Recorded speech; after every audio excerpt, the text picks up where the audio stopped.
Hey guys, this is the one and only expert dating coach Annabella Rose here from KarmaLifestyles.com.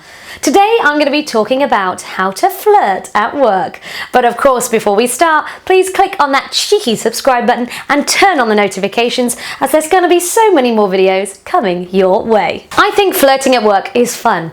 I mean, the sneaky little secret smiles, the glances, the teasing, and the general naughty feeling that comes to you with work. Flirting is too exciting to miss. It's all excitement and pleasure, until it's not. Let us, therefore, take a more in-depth look at the gimmicks of teasing at work. Work flirting has changed dramatically over the years.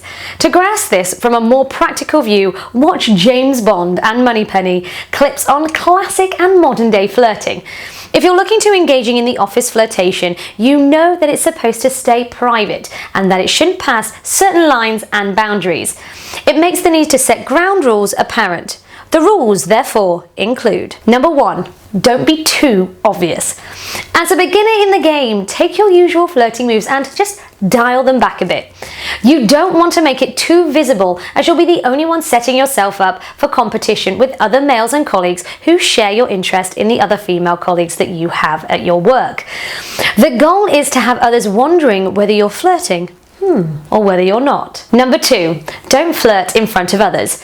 Another temptation to watch out is that one. Do not sabotage your chances with that cute intern from HR department by doing it in front of others. Before you know it, people are going to be raining on your parade and giving you so many reasons why you shouldn't. Some of them may be competitors who are trying to frustrate you and your efforts, while others are just getting involved in your business because maybe they're bored. In addition to this, you do not want to put yourself through social pressure that could come from people knowing.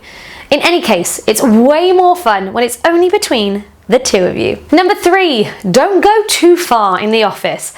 Remember that it's an office, not a date. You should therefore be careful not to drive a colleague to the point where she is ready for everything to go down right now. Don't do anything in the office and take it too far in the office if you're not willing to take it outside the doors, because this is only going to end up in resentment, bitterness and scorn. There is, however, one exception to this, and that's if the two of you are working some odd hours, and that's sure going to get those interruptions in the way, so make sure you make time for yourselves wherever you can. Number 4, don't do anything to piss your colleague off. Now, this kind of has to be a two-way street, or otherwise it's going to turn into you badgering her.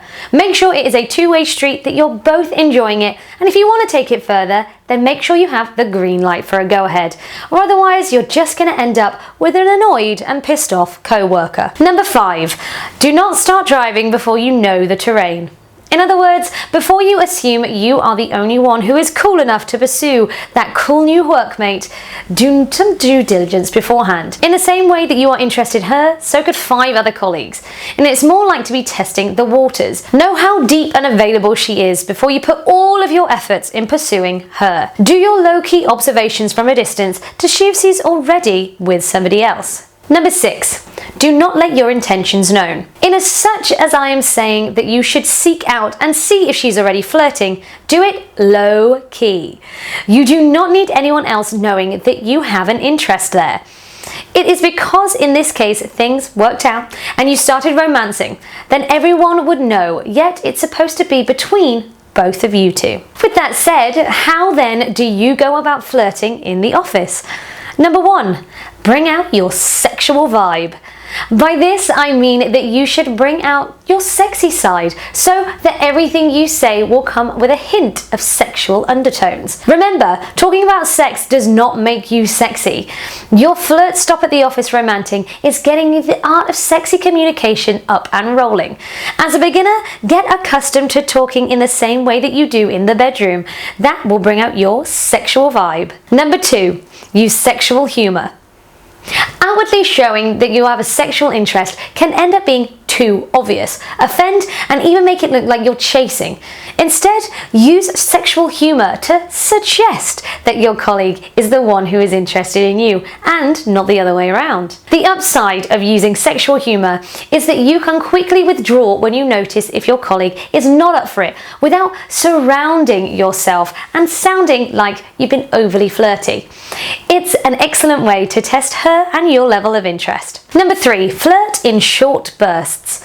First impressions stay, whether it's at work or in a club. When your workmate meets you for the first time, she is definitely wondering the kind of person that you are. Will you be the kind of person who will say hi and then stay too long before you say hi again? Or are you going to be the person that hangs about and wants to get to know them? Therefore, make sure that you flirt in short bursts, especially if you have a meeting each other in the hallway or if you're just passing her on her workstation. For example, "Hey Kat, how's your weekend?" She might say, "Well, I went out for a night out with my friends." You can reply, "What? I can't believe you didn't invite me." And she'll probably say, "Well, I didn't know you'd have wanted to tag along." In that moment, you can just say, "Just kidding. Anyway, you're the only person I know, so I would be stuck with you all night." And I'm sure she's probably going to reply, "Is that such a bad thing?" Well, it depends on what we'd be doing. Anyway, I need to take these requests to finance. Now, see, that was short and sweet. Jumping back and forth between each other, keeping it light, but making sure that you know and she knows that you're interested. 4. Use barriers.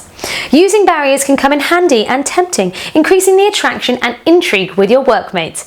You can do this by using "if only" to create this hopeless romantic kind of effect. "If only" adds a touch of mocking longing to your barriers. For example, if she says, "Hey, are the requisitions ready yet?"